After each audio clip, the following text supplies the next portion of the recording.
Welcome back to consecutive day 1150 of a diary of a runpreneur.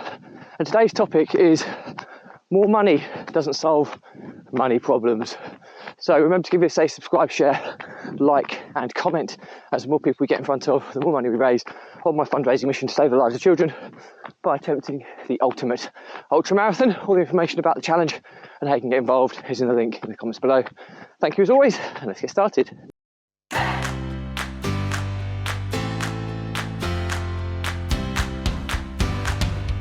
So, consecutive day 1150 of a diary of a runpreneur. And the topic today is more money doesn't solve money problems. And the reason I'm talking about this is I'm kind of in the back of my mind getting ready for one of my new kind of business ideas, which is it's charitable, or it's linked to my charity, in helping people with children in financial hardship and helping them understand money and how it works and how it can, just by changing the way of thinking about money and understanding it, can revolutionize your life. And the reason for today's topic is that I see so many people that kind of perceive to be rich, are perceived to be rich. And what do we kind of have perception for wealth in today's world? Well, it's normally material possessions, and we make assumptions, perceptions about someone's real wealth. And the reality is that I go back to a time when I was in one of my first jobs from university, straight coming from graduating, and I was in medical sales, and it was a well-regarded job. It was a good job, and I had to sell products to surgeons. Okay, so these are super high earners. I mean, most of them would be on, I don't know, maybe $500,000 a year.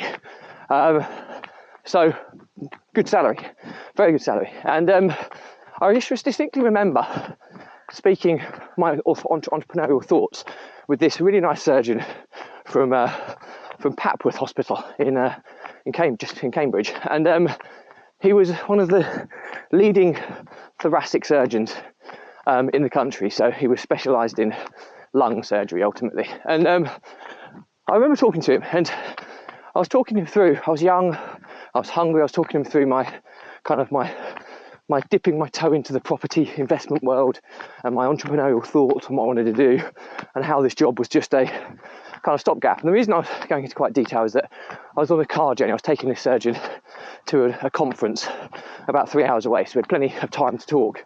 And something I'll never forget. He said, "Yeah, I'm jealous of you." And I thought, I'm just out of university. I've got debt. I'm trying to find my way. I'm a menial, not menial, but in comparison to him, I was in a position which is probably quite looked down upon compared to being, up as a surgeon. And he said, "I'm jealous of you." I said, why is that? He says, "Yes, I earn very good money."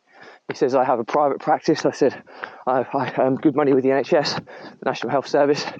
But he says, "All of my money, I've got a really nice house in a very expensive location in central Cambridge."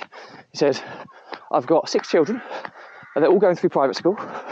He says, "We go on really nice, lovely holidays each year, which cost a pretty penny."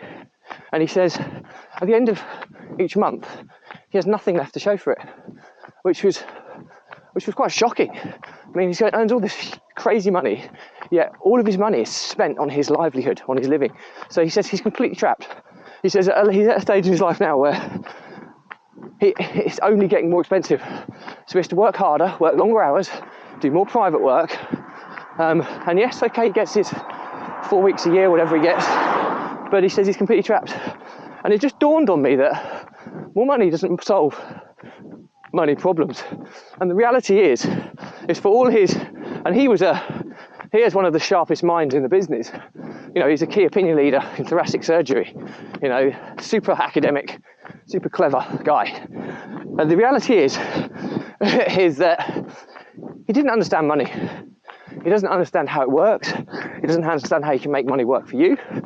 And he lives over and above his means, or he lives on his absolute limit. Well, just imagine he has some kind of major health issue which stops him working, And I forget health insurance because I know he will obviously have health insurance, but let's just say he didn't have health insurance. His whole life would come crumbling down. There's no protection, no foundations there to bail him out. And that's a scary concept.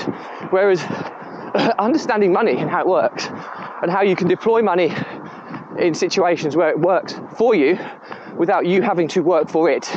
I mean, this guy was a perfect example of trading his time for money. Yes, he was trading his time for a lot of money. Some people trade their time for a little money, but it's all relative. And if you start getting your money out there working for you, creating an income with or without you trading your time for it, that's where things can change dramatically. And it's quite simple. In truly simplistic terms, all you're looking to do is, wherever you are in life, you have an income and you have expenditure. Okay, and some people have some money at the end of each month when your money comes back in again, when you get a monthly paycheck, whether that's from investments, businesses, whether it's employment, whatever. But every month you get income, every month you pay out an expenses. Expenses can be everything. It can be stuff for running your house, livelihood. It could be for you going out partying. It could be buying cars, whatever, right? But you expense partial, money from your income every month, and you're left with a figure at the end of each month, which is either a deficit or a surplus. And all in truly simplistic terms, we're just trying to get to a situation where you're creating a surplus every month. That surplus doesn't then get spent; it gets ring-fenced and either invested or put into a business, or invested or into a vehicle that can potentially earn you money without you having to do it. And then you rinse and repeat. There are ways to fast track it by reducing expenditure, creating new revenue streams, all these types of things. But that's a different topic altogether. But that's the truly simplistic part of it.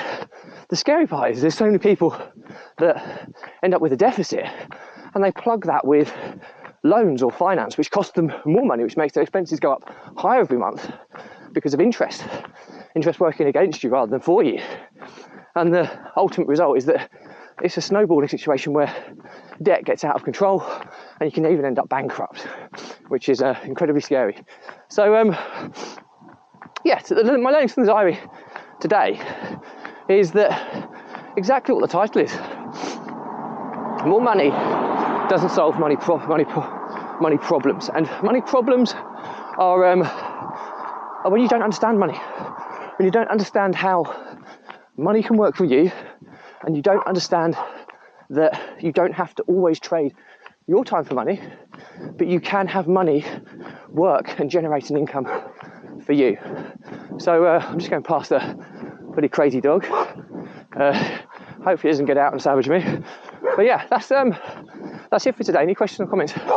Drop me a line. I'll respond to everyone. Sorry if it's a bit windy. I'll respond to every question or comment. Remember to give this a subscribe, share, like and comment. As the more people we get in front of, the more money we raise on my fundraising mission to save the lives of children by attempting the ultimate ultramarathon. All the information about the challenge and how you can get involved is in the link in the comments below. Thank you as always. Stay positive, stay happy, and I'll see you again tomorrow.